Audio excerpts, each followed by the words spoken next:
لالچ انسان پر حاوی ہو جائے تو وہ صرف دوسروں کو نہیں خود کو بھی برباد کر دیتا ہے۔ السلام علیکم۔ ڈرامہ سے کٹ پتلی کی آنے والی سال مزید دلچسپ ہوتی جا رہی ہیں۔ اریبہ جو ایک خوبصورت لیکن انتہائی لالچی عورت ہے، اس کے لیے محبت، رشتے یا وفاداری صرف تب تک اہم ہوتے ہیں جب تک اس کا کوئی فائدہ ہو رہا ہو۔ سب سے پہلے اسے اپنے منگیتر ایان کو صرف اس لیے چھوڑ دیا کیونکہ وہ مالی طور پر مضبوط نہیں تھا۔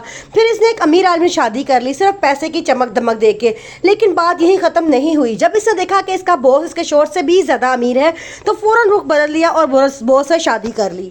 لیکن اصل دھماکہ تو تب ہوا جب اریبہ نے دیکھا کہ ایان ایک کامیاب اور امیر بزنس مین بن چکا ہے۔ اس کے پاس وہ سب کچھ ہے جس کا اریبہ کو ہمیشہ سے لالچ تھا: پیسہ، پاور اور مقام۔ تابین جو ایان کی منگیتر ہوتی ہے، اس کا دل توڑنے کے لیے اریبہ ہر حد پار کر لیتی ہے۔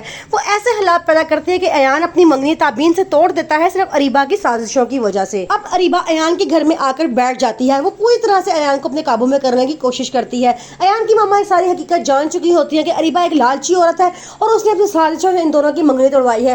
وہ اپنے بیٹے کو بہت سمجھانے کی کوشش کرتی ہے لیکن ایان اس کی باتوں میں آ جاتا ہے۔ وہ ایان کو بہت کہتی ہے کہ تم اس کے پاس نہ جایا کرو۔ وہ راتوں کو بھی لیٹ سونا شروع ہو جاتے ہیں کہیں یہ دونوں آپس میں ملاقاتیں نہ کریں۔ لیکن اریبہ کوئی نہ کوئی ایسی ترکیب لڑاتی ہے جس سے وہ ایان کے اور قریب سے قریب ہوتی جاتی ہے۔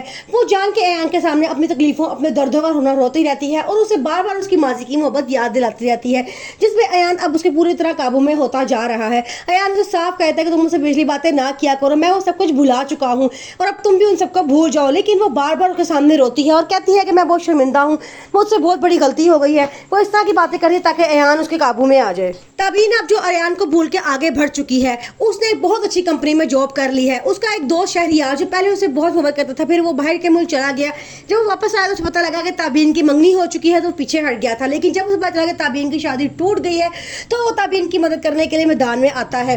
وہ اسے ایک بہت اچھی جگہ پہ نوکری دلاتا ہے۔ لیکن جب تابین کو پتہ چلتا ہے کہ اس نے اس کو خود نوکری دلوائی ہے تو تابین بہت غصہ کرتی ہے، لیکن بعد میں ٹھنڈے دماغ سے ہوتی ہے تو سمجھ آ جاتی ہے کہ اس نے اس کی مدد کی ہے۔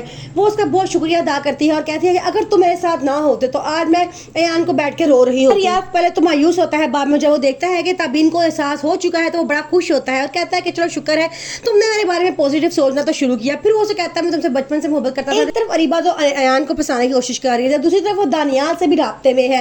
وہ دانیال کو بھی نہیں کھونا چاہتی، لیکن دانیال سمجھ چکا ہوتا ہے کہ اریبہ ایک انتہائی گھٹیا اور گری ہوئی لڑکی ہے۔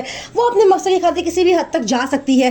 وہ اسے پیچھے چھڑانا چاہتا ہے اور جان جان کے اسے اگنور کرتا ہے۔ یہ بات جب اریبہ کو پتہ چلتی ہے کہ وہ کسی اور لڑکی کے ساتھ پھرتا ہے تو اسے بڑا غصہ آتا ہے۔ وہ فون کر کے اسے بڑی بےعزتی کرتی ہے۔ اس ڈرامے کا نام کٹ پتلی بالکل درست ہے کیونکہ اریبہ ہر کسی کو اپنی چالوں کی کٹ پتلی بنا لیتی ہے، چاہے وہ ایان ہو، اس کا شوہر، باس ہو یا تابین۔